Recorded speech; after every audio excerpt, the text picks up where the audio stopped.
Yep, this video is going to show a little bit of my autistic side, but I hold no shame. I have been a casual fan of the Sonic franchise since I was a child, and by casual, I mean the last game I actually paid money for was the Sonic Generations game for the Nintendo 3DS because I am not that dedicated enough to spend money on a next generation console for a franchise that has as many successful titles as there are holes in Swiss cheese. Sonic the Hedgehog has been up and down like a roller coaster, with 2017 actually holding two primary testaments to that claim. Sonic Mania, a true-to-form high-speed platformer that harkens back to the days of the 1990s Sega Genesis titles. This game was pretty much praised seemingly non-stop, and it rightfully deserved it. While Sonic Forces, an honest attempt to make a 3D modern Sonic title that tells a serious story, got lukewarm reviews for adhering to gimmicks, a shoehorn storyline that wasn't really well developed, and levels that were aesthetically pleasing to look at but were short-lived. While these games got a mixed bag of receptions ranging from awful to this is the best Sonic game ever, it is without any doubt that these games are a product of the team behind Sonic listening closely to their fan base. And I think that while Sonic Forces didn't live up to the hype and potential, it is a sign that they are genuinely trying to do their best to treat the Sonic brand with as much respect as possible, while also trying to please their insatiable fan base. And let's not even begin to open that can of worms. Your fantasies can't ever be quenched, can they? Please and thank you. But what about moving forward? What about the next step in the Sonic franchise? What are some things Sega can do to make Sonic even better? I mean, it seems like they satisfied the classic Sonic fan base, but what about everyone else? What about me? Okay, fine. I'm not saying that Sonic Mania wasn't a good game. I mean, it definitely deserved every minute of praise that it got and more. They actually got hardcore Sonic fans who passionately loved the series to work on it. This was a move that was bold yet respectable, but pretty soon the hype is going to die down and people are going to look towards Sega for a sequel or a follow-up. With that said, this isn't going to be their final game that they're going to release under the brand, and of course they're not going to quit experimenting with what works. So what's the next step for Sega and the Sonic franchise? Well, I have some suggestions that I'd like to insert. I make this video because I fully do believe that someone at Sega, potentially Aaron Weber, will see this. And trust me, Aaron, Burbank is only a 20-minute drive away from where I am at, boy. And I know where Sonic lives, and I am not afraid to go back. Anyway, this video is going to hold a myriad of thoughts that I've kept to myself for a long time about what a good Sonic game should be. And while I don't expect every single point to be delivered to me on a silver platter, because that assumption would be unreasonable, these are things I would like to see in a Sonic game, if I am being candidly honest with you all. And just a disclaimer, these are my opinions, and I respect anyone who disagrees with them. If you do, that's great. Let me know in the comment section, but please be civil and respectful. This is a video game series, after all, not international political discourse. With that out of the way, let's begin. No copyright law in the universe is going to stop me! So the first thing that I want to talk about is what the next storyline is going to be. Now, I've heard plenty of people argue that Sonic is a franchise with an anthropomorphic blue hedgehog and that writing a story for him is just ridiculous, but I honestly think that argument is silly. The merit of the character's design alone shouldn't be an excuse to not write a story. One Piece has a protagonist who is a pirate with a high-pitched voice who can stretch like rubber that ended up holding the world record for the highest-selling manga series. Briefly looking at One Piece, it has a silly, charming, comedic, and even slapstick set of characters, but it also does have an overarching narrative that dives into some serious topics on occasion. Now, I am not saying that Sonic needs to have a serious storyline. In fact, that would contribute to Sonic's downfall. especially looking at examples such as Shadow the Hedgehog and Sonic 06, widely considered to be some of the worst games not only in the Sonic franchise, but in video gaming history. These games took themselves way too seriously and tried to place themselves in situations where the characters didn't fit. Even for a dark character such as Shadow the Hedgehog, it was still contextually inappropriate to give him a gun and to make him swear, not because it's supposed to be a kid's game, but because it was trying to be something that it wasn't. And by the way, this is coming from someone who was pro-gun. Shadow the Hedgehog came out around the time when first-person shooters and other more edgy video game titles started becoming popular in the mainstream video game culture, which makes Shadow the Hedgehog and Sonic 06 products of their time, but heavily dating them in the process. In other words, edgy elements in a storyline is ultimately unnecessary. Instead, why not take some notes from Sonic Adventure 1 and 2? Okay, look, I'm giving up on the idea that there's going to be a Sonic Adventure 3, just hear me out on this one. When Sonic Adventure came out, the Sonic brand has well established an identity prior to its release. Sonic the Hedgehog was a badass motherfucker who could run at the speed of sound, rocking mohawk-like spikes with a punk rock attitude. It's bad enough that Sega Genesis has the most 16-bit games, but this new Sonic the Hedgehog, oh, he really dusts my doilies. And about his attitude. Smarty pants!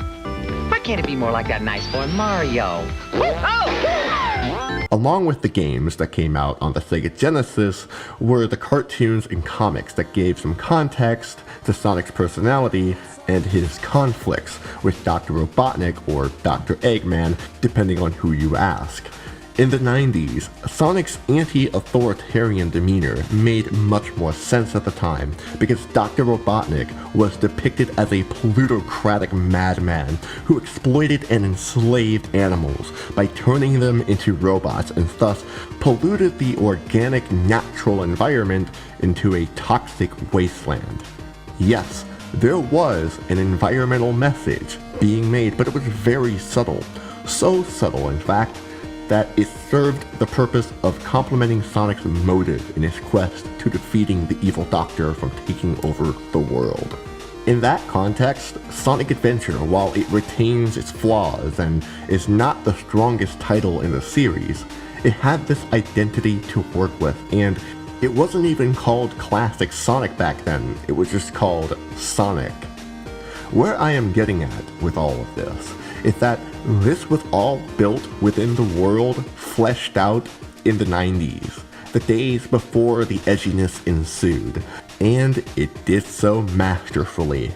This information was there for anyone who wanted to investigate, but it wasn't shoved into players' face from the moment you popped in the game. To many Sonic fans, Sonic is about getting to the goalpost and defeating a boss. For others, it is that plot. And oftentimes, these plot devices get picked up and almost immediately abandoned thereafter. So, what I suggest is that instead of featuring the next major pseudo-villain of the day, why not use what has already been established? In fact, the main three characters are plenty to work with as it is. Let's take a look at them. Sonic, a fast blue hedgehog that can run at the speed of sound. He loves chili dogs and is always on high alert for any evil scheme that Dr. Robotnik has up his sleeve. He generally doesn't like staying in one place for too long and seems to value his sense of freedom. His best friend is Tails, also known as Miles Per Hour, a two-tailed fox who can use his two tails to propel himself into flight mode. While Tails tends to look up to Sonic, Tails can actually hold his own pretty well, and is a bit of a technical genius. The amount of inventions he's engineered and puzzles he has solved is nothing to chalk up to just luck. He's earned that logical and critical thinking ability very much so. And then there's Knuckles, an echidna with dreadlocks, spikes on his fist, and Rastafarian shoes. Knuckles is a bit gullible at times and falling for Robotnik's manipulative tricks, he ultimately does understand his purpose and fate in guarding the Master Emerald. The Master Emerald is actually very important to Knuckles, not only personally, but also to Knuckles' overall character and his context to the Sonic universe. See, because of the Master Emerald, it is traced back to Knuckles' ancestors, the Knuckles tribe. And no, I am not going to make a joke about that. Sorry, not sorry. The Knuckles tribe is surprisingly rich with culture, lore, and backstory that one would not expect from one of the main characters of Sonic the Hedgehog. And it doesn't take itself too seriously either. It's all really fascinating, and it's something I wish the people at Sega took more time to flesh out or explore more of. In fact, what if we got more story involving just Sonic, Tails, and Knuckles overall? Not something cheap or edgy, but something good, something memorable, something that's not trying to prove something, but something that was wholesome and already fleshed out in the context that is the identity in these three main characters. I'm not saying that you can't have Amy or Shadow or Vector, but you should use them only if they're necessary or feel right to the plot, you know?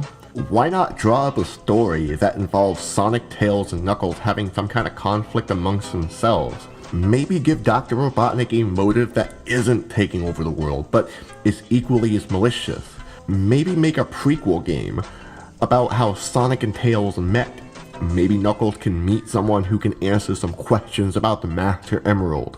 These are things you can work with that don't exactly have to always pile drive disposable characters in a pointless and forgettable story that no one is going to care about.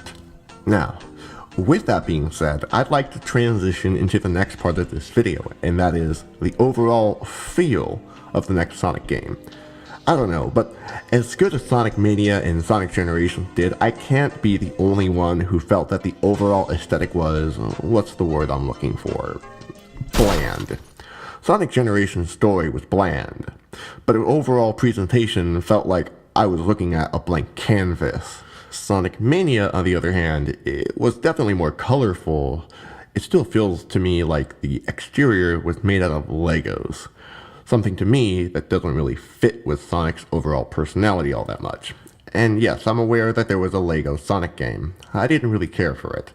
Even Sonic Forces is guilty of this as well. I mean, look at this logo.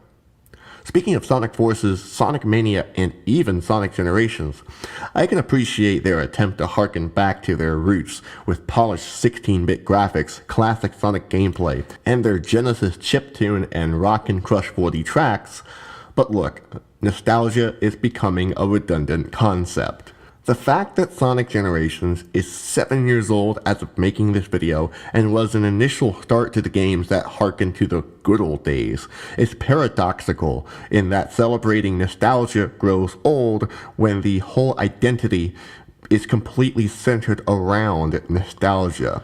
It's like the Sonic franchise is in retirement, but it's also in denial that it's being in retirement. Instead, why not outsource your influences? I mean, you did that in seeking your inspiration for Sonic Adventure. You flew to Guatemala and took pictures of the scenery and used your photographs to put textures in the set pieces. We saw everything with our own eyes, and we ended up taking a lot of pictures as well. But that just wasn't to get a better feel for the environments. It wasn't to take pretty pictures home with us.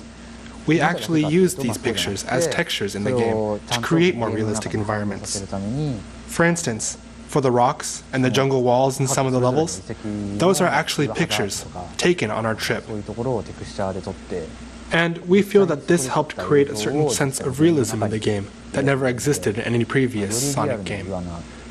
The inspiration and the pictures that we took on our trip really helped add to the quality of Sonic Adventure. That was innovative and clever for the time because it gave Sonic Adventure an identity of its own, even apart from its sequel, Sonic Adventure 2. And again, despite its flaws, Sonic Adventure felt like an adventure. It felt like one was exploring different parts of the world, essentially the environment that was the Mystic Ruins and the levels surrounding it. But what made this work was that it was balanced with the city levels in Station Square, and the Eggman levels, and the Egg Carrier. This gave Sonic Adventure enough legroom to try something new with its more realistic appeal to the Dreamcast graphics while also retaining classic Sonic design. It still felt like you were playing a Sonic game. In fact, it felt like you were playing the next Sonic game, as in after Sonic 3 and Knuckles. It felt proper. It felt correct. I mean, okay, fine, it may have had a continuity error in including human beings in a universe called Mobius. I'm the newsstand woman. I know that. I'm always the first one to read the news. But it still felt like it was immersed in Sonic's universe. It was believable, and that was important to the overall world building. Also, when outsourcing, I think that looking into the Sonic hacking contest would do you plenty good in the long run, too. There are plenty of talented indie game designers who love Sonic and have made great prototypes for what the next big Sonic game could be. And I'm not just talking about people who reprogram sprites, I'm talking about people who have built physics engines that have been said to work marvelously in a Sonic level, though divided, many fans would agree to this. Speaking of fans, why not reach out to the Flash animation community, where there's people like Chakra X, who has been animating Sonic cartoons since the mid-2000s. I mean, they have a full-scale movie coming out in 2019, and it honestly looks amazing. Ready to rock, Sonic? Ready to roll, Tails!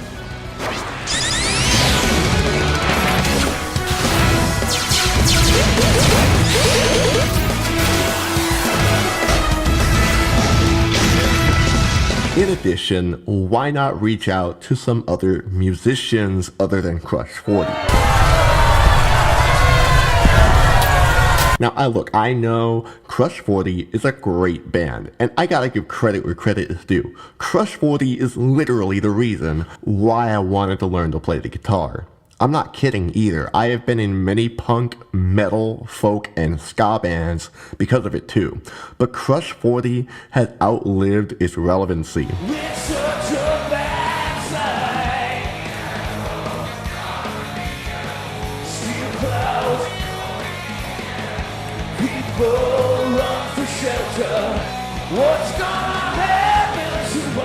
Crush 40 is contributing to the life support that the Sonic name is on and preventing it from moving forward.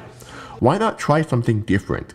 Why not try to incorporate vaporwave music and its aesthetics into the mix? I mean, after all, the Sonic social media pages are so immersed with memes, and vaporwave is a music genre that was built on memes, and partially Sonic. Google Sonic Wave and you'll see what I mean. Or even some synthwave that is in Jet Set Radio. In fact, Jet Set Radio is a great example of flair, music, and style blending into a game that is also dealing with an anti-authoritarian narrative. As for gameplay, honestly, I don't really have much to say. I feel like this topic in particular has been talked to death here on YouTube, and I don't really have one gameplay style that I prefer. Just make sure that it has good level design, it's fun, it's fast, has good platforming, and it functions properly. In conclusion, I think that there is a future for the Sonic franchise if Sega wants there to be one. It's time to be innovative rather than regressive. People do care about the blue blur, and they do want to see Sonic succeed, but that's not going to happen if Sega doesn't make some changes. They keep focusing on gimmicks, nostalgia, and trying to be either edgy or cheesy, when really they should be focusing on making a game that is enjoyable, doesn't condescend on the player's intelligence, while it builds on its already established world that is Mobius.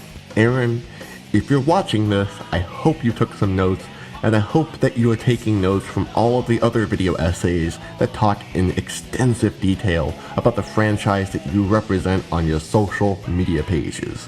I hope that everyone else watching this video took this constructively, and if you like this video, please give it a thumbs up and subscribe to my channel, because I make all kinds of other content that's pretty zany. Peace.